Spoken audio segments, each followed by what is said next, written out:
warm welcome to you. Thank you for joining the midday news on BCOS television. I am Oluwafunbi Bello.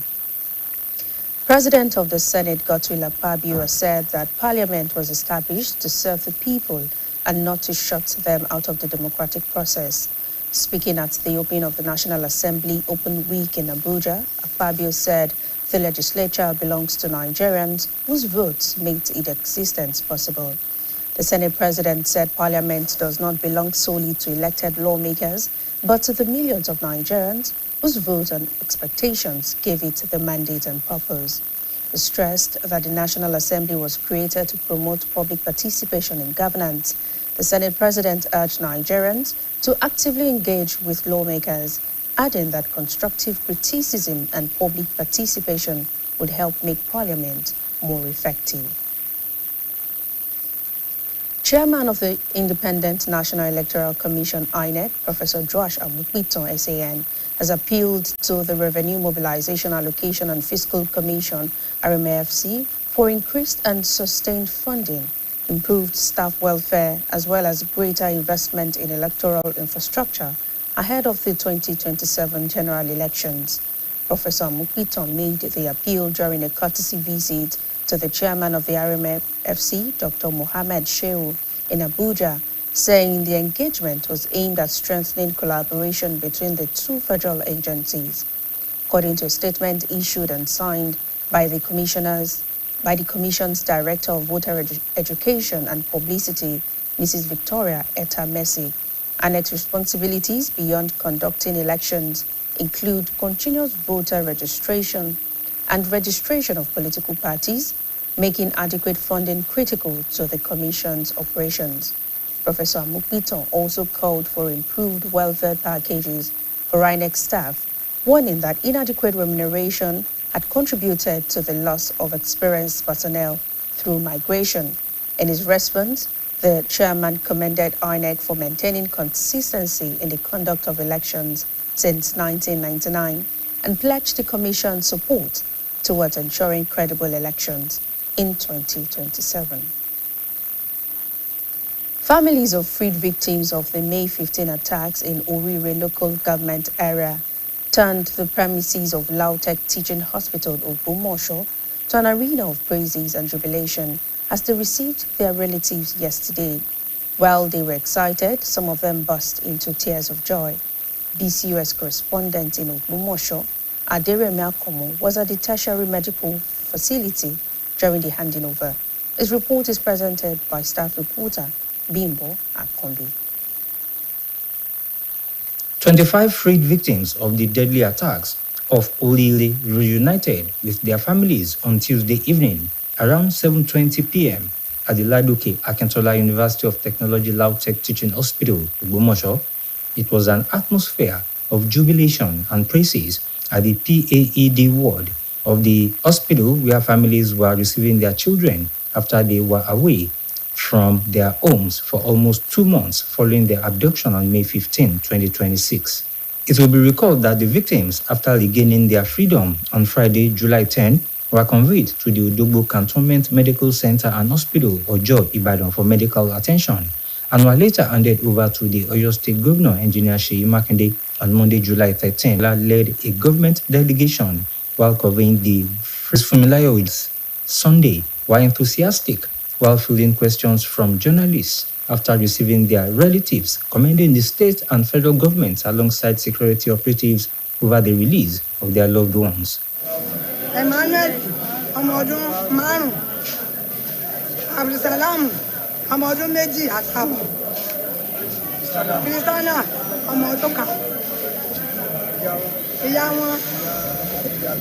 ìyá wọn abilékọ àwọn èèyàn ìyàwó ọmọ mi tó ló ní títà léèwé nursery and primary school ìyàwó ta.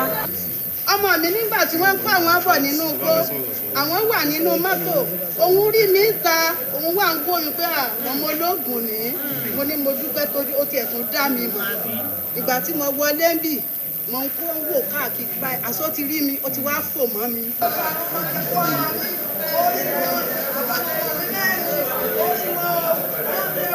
In his remarks, Elesiele of Esiele, Oba Tajudeen Abioye of the abducted principal, teachers, and school children.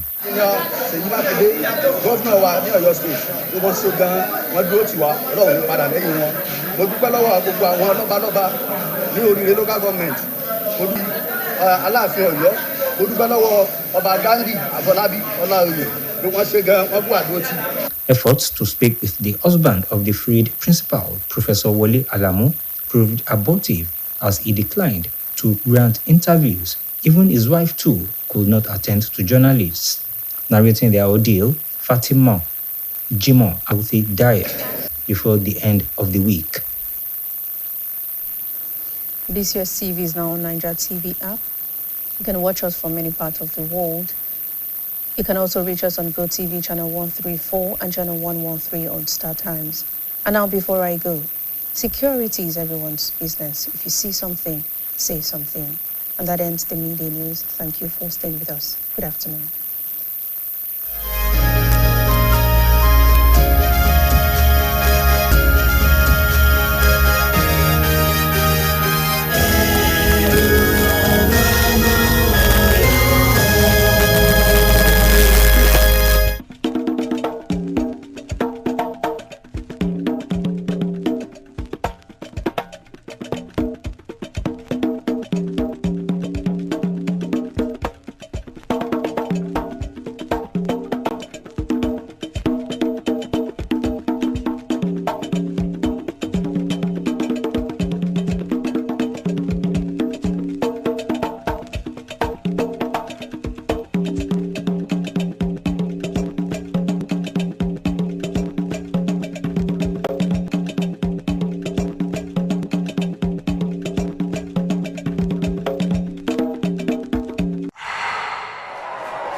wọkọ̀ tàbí fi ń tótọ́ tó sì yẹ tó àwọn aráàlú létí àgbáyé kẹ́ẹ̀nà tẹ́ fẹ́ ṣe hàn wá 09158703300 lórí agbègbè kí ló ń ṣẹlẹ̀ WhatsApp nọ́mbà ìkànnì àmọ́ ni ọ̀rọ̀rùn pẹ̀sẹ̀ stress free courtesy BCOS. You don't have to stress. Book online, personal paid announcements, obituaries, or in memoriam, annual conventions, workshops, crusades, social diaries, in online to book for transmission on BCOS Radio, WhatsApp on the Media Giant in a class of its own.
ká sanbẹ̀ wọ ẹ̀yìn wa mo sì kí n pè káàbọ̀ sórí ìròyìn wa ìròyìn ọjọ́ kan rí fún tòní Gbénga Olókèdè lórúkọ tí mò ń jẹ́.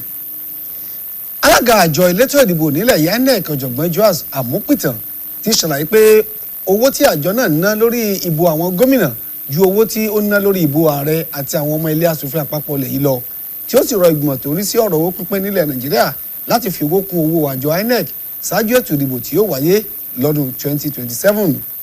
Ọ̀jọ̀gbọ́n Àmúpìtàn ló sọ̀rọ̀ yìí lásìkò tí ó kàn sí ọ̀dọ̀ alága àjọ tó ń rí sí ọ̀rọ̀ owó pínpín nílẹ̀ yìí ọ̀mọ̀wé Mohud Shehu nílùú Àbújá, tí ó ṣàpèjúwe àbẹ̀wò náà gẹ́gẹ́ bí ara ayan rẹ̀ láti jẹ́ kí àjọṣepọ̀ wà láàrin àjọ méjèèjì tó jẹ́ ti ìjọba àpapọ̀.